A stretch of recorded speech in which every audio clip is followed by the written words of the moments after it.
Okay, so hello, uranium friends, checking in on the ETF. So I'm going to be pretty quick. We're just going to talk about the divergence. If you want a full-blown technical analysis of the three ETFs, I suggest that you go check out Benny, the Australian dude from on YouTube, East West Trading. I will provide the link.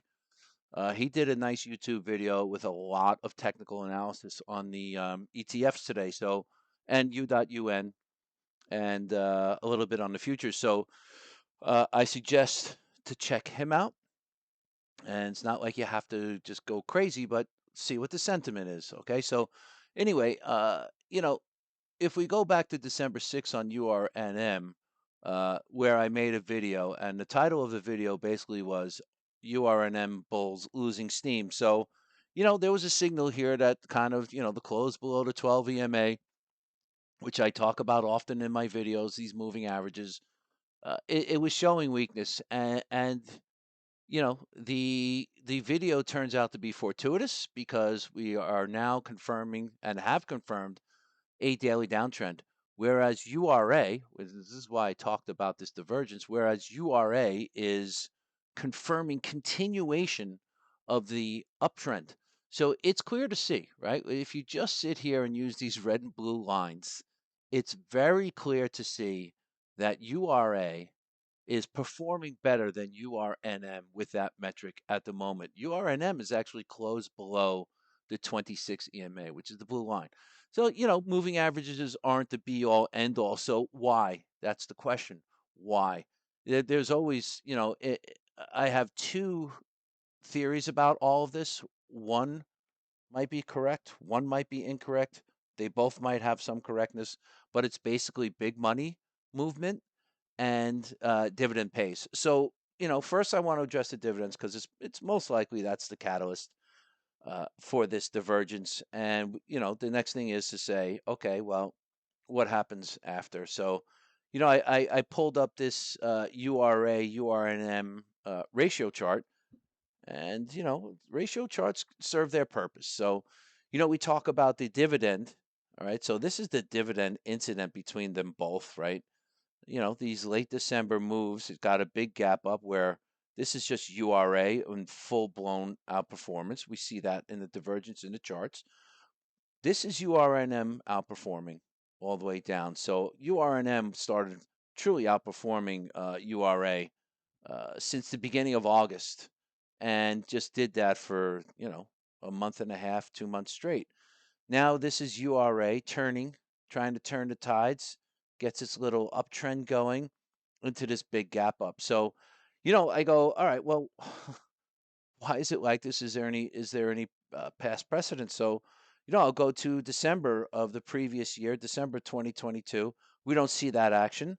And if all of us recall, the dividend payments were nominal here, or I don't know, basically non-existent, right? So December of 2021, different story, right? So, and when I go back here on this ratio chart, I start to look at this. I go, these things look exactly the same. The action looks exactly the same.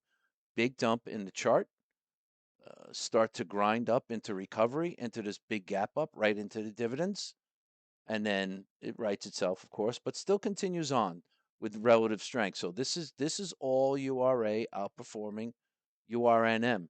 This is all URNM outperforming. Very, very similar look. So, I can sit here and say, okay, this is probably what the cause is, and this is probably what the result will be, until late January, early February. I'm not making that prediction, but this is the action that won't surprise me.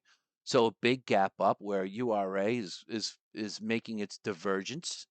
And if you pull up the charts the way that I have them here, I'm sure it probably will look exactly the same. I'm not going to do that. I don't need to. The ratio chart is enough for me. Um, so, it could get another grind for a month or two like it did here. Maybe it's going to do that here where URA is still outperforming. So, um, bottom line, though, is that URA has confirmed its continuation of its uptrend while the other two are confirming their downtrend. So, just a quick look on the weekly because I still want to know. I watch URA because I know that once truly, when money wants to flow into the sector, I think it comes here. That's my philosophy. I think that because of the liquidity, first and foremost, these smaller funds that we're blessed with on in a space with like Segra Capital or Sachem Cove. Uh, we're blessed with those guys being in the space and doing work for us, but I don't know that those are going to be the true needle movers.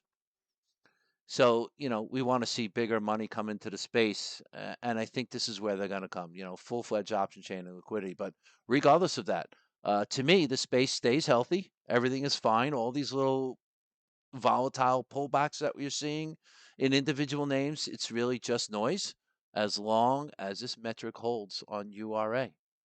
And I've talked about this in previous videos. I'm not going to go over it again here. Watch the previous videos. If you want to,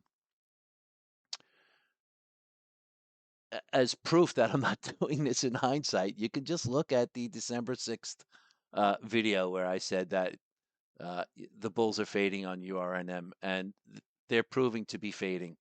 The question is, do they recover and come along with URA, or does URA come along with URNM? That's all that I'm watching. I'm not positioning in any way, shape, or form. An ARB guy, after looking at uh, after looking at this dynamic from December with the last big payments, there could be ARB guys that are shorting URA right now into this dynamic or buying some puts as hedges. I'm not going to do that, but it wouldn't surprise me if that is actually the case. Maybe I'll take a look at the option chain tomorrow and see how much further it goes. But, as far as distributions are concerned, I've gone to the URA website. You click on distribution history. Uh, you know, here's the mid-year distribution, which was kaput, nothings, right? So we have this next distribution date. As far as I know, URA has not announced anything. They'll probably be slick, just like URNM was, and kind of hitting everybody by surprise. But these are the dates: 12/28, 12/29. What's going to happen to the charts then? That's the stuff we have to look at. As far as I'm concerned, we are hanging and waiting to see. I'm not really doing much. URA is outperforming. Over and out.